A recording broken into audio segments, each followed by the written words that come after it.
యేసయ్య ఎంత గొప్పవాడో తెలుసుకో. నువ్వు ప్రార్థన చేసేది ఎవరికి?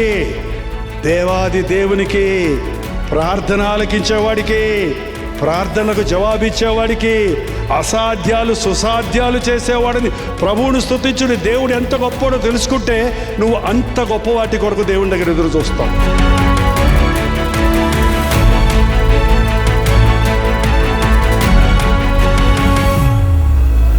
ప్రార్థనకు జవాబు వచ్చే వరకు ప్రార్థన చేయాలి. అది ప్రార్థన.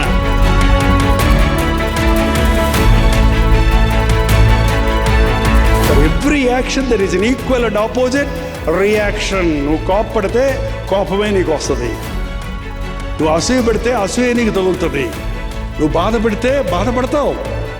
అందుకే ప్రభు చెప్పాడు, ప్రేమించు, సహించు, ఓర్చుకో, క్షమించు. ఏంటండి? శత్రువునైనా క్షమించు, శత్రువులు మిత్రులుగా మారుతారు. నాకు మొరపెట్టు, నీ కీడు మేలుగా చేస్తాను. అందుకు ప్రార్థన అండి మనకి.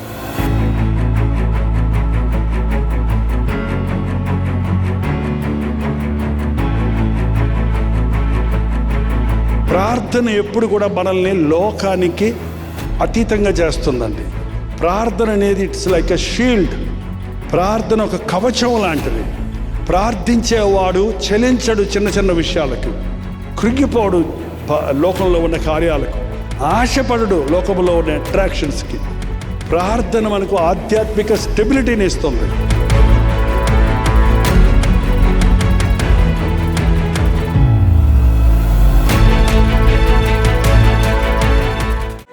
ఒక్క మాట చాలు, ఒక్క మాట చాలు, ఒక్క మాట చాలు ప్రభు, నాతో నీవు మాట్లాడినచో నే బ్రతికెదను ప్రభు. నా ప్రియుడా, నా స్నేహితుడా, నా ప్రాణనాథుడా, నా రక్షకా. దేవుని గొర్రె పిల్లగా ఈ లోకంలోనికి వచ్చాడు. అందరి కొరకు ఆయన, అందరికీ ప్రభువు, అందరి కొరకు తన ప్రాణాన్ని ఇచ్చున్నాడు. ప్రేమ లేకుండా మనం క్రైస్తవులను చెప్పుకోవడం సిగ్గుచేటాడు.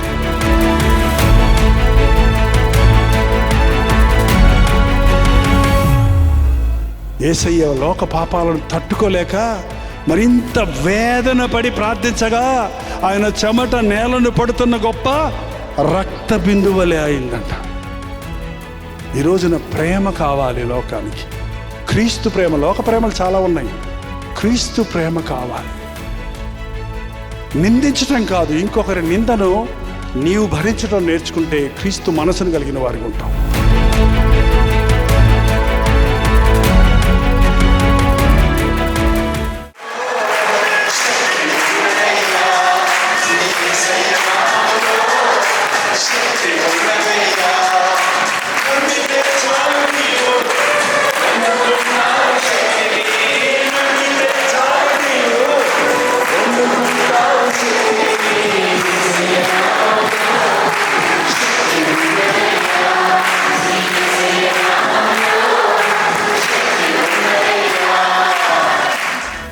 అసలు మనుషుడు ఈ రోజునండి బతికే బతుకు 99% తన కోసం బతకడం లేదంట, ఇతరుల కోసం బతుకుతున్నాడంట. వాళ్ళు ఏమనుకుంటారో, వీళ్ళు ఏమనుకుంటారో, వాళ్ళ ముందు బాగా కనపడాలి, వీళ్ళ కోసమే బట్టలు కట్టుకుంటున్నారు, వాళ్ళ కోసమే ముస్తాబోతున్నారు.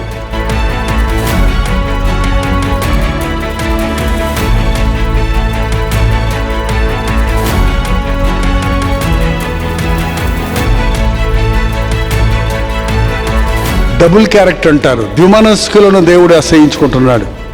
ఉంటే వెసగా ఉండో, ఉన్నది ఉన్నట్టుగా ఉండండి. మనుషుని సంతోషపెడతాం కాదు, దేవుడిని సంతోషపెట్టండి. అసలు దేవుడిని సంతోషపెట్టేవాడు మనుషులు భయపడాల్సిన అవసరం లేదు. ఎవడు చూసినా చూడకపోయినా నా దేవుడు నన్ను చూస్తున్నాడని నమ్మేవాడు జీవితము నిర్మలంగా ఉంటుంది.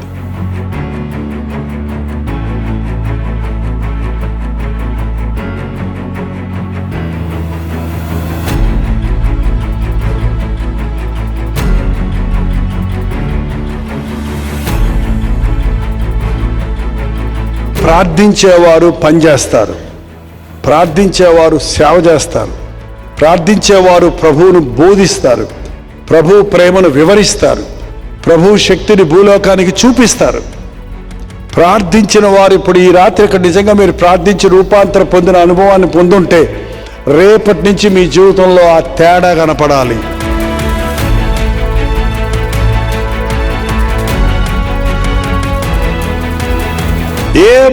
ఏమవని యేసయ్య నాతో ఉన్నాడు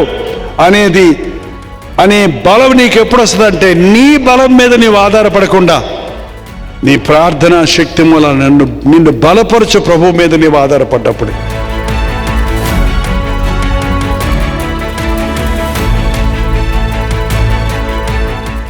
పరిశుద్ధ చేతులు పైకెత్తి చేయండి, పడండి. పరిశుద్ధ చేతులు పైకెత్తి చేయండి, ప్రార్థనే ప్రభువునకు ఇంపైన ధూపము. ప్రార్థనే ప్రభువునకు ఇంపైన ధూపము. నీ జీవితంలో నువ్వు జయించలేనిది ఏదన్నా ఉందంటే దాని నుంచి విడుదల ఉపవాస ప్రార్థన వల్లనే జరుగుతుంది.